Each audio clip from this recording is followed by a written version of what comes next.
అభ్యర్థుల ఎంపికకు సంబంధించి చంద్రబాబు నిర్వహిస్తున్న ఐవీఆర్ఎస్ సర్వే రెండు పార్టీల మధ్య విభేదాలకు కారణమవుతోంది. విషయం ఏంటంటే టీడీపీ తరపున అభ్యర్థులుగా ఎవరుంటే బాగుంటుందో చెప్పమని పార్టీ నేతలు, క్యాడర్తో పాటు న్యూట్రల్స్ అనుకున్న మరికొంతమందిని పార్టీ సర్వే చేస్తోంది.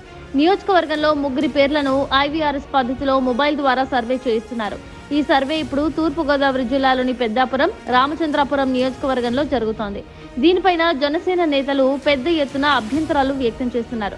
పెద్దాపురంలో నిమ్మకాయల చిన్నరాజప్పతో పాటు మరో 2 నేతలపై అభిప్రాయాలు తీసుకుంటున్నారు. అలాగే రామచంద్రాపురంలో రెడ్డి సుబ్రహ్మణ్యంతో పాటు మరో 2 నేతల పేర్లను ఐవీఆర్ఎస్ ద్వారా సర్వే జరుపుతున్నారు. ఈ 2 నియోజకవర్గాల్లోనూ ఎవరైతే బెటర్ అభ్యర్థి అనుకుంటున్నారో చెప్పమని పార్టీ తరపున వ్యూహకర్తగా ఉన్న రాబిన్ శర్మ బృందం సర్వే చేయిస్తోందట. అయితే వీళ్ళు ఆశ్చర్యపోయేట్లుగా పై 2 నియోజకవర్గాల్లో నన్ ఆఫ్ ది అబౌవ్ అనే ఆప్షన్ ఎక్కువగా వచ్చిందట.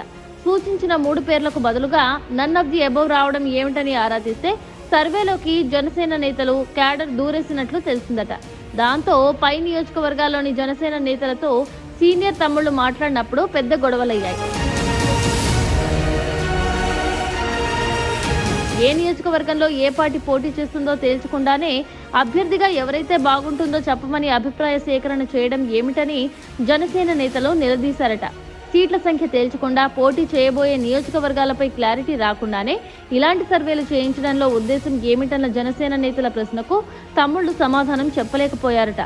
ఈ పద్ధతి మానుకోకపోతే తమ పార్టీ తరపున కూడా సర్వేలు చేయించుకోవాల్సి వస్తుందని గట్టిగా వార్నింగ్ ఇచ్చారట. దాంతో తమ్ముళ్లు ఏమీ మాట్లాడలేక మౌనంగా ఉండిపోయారట.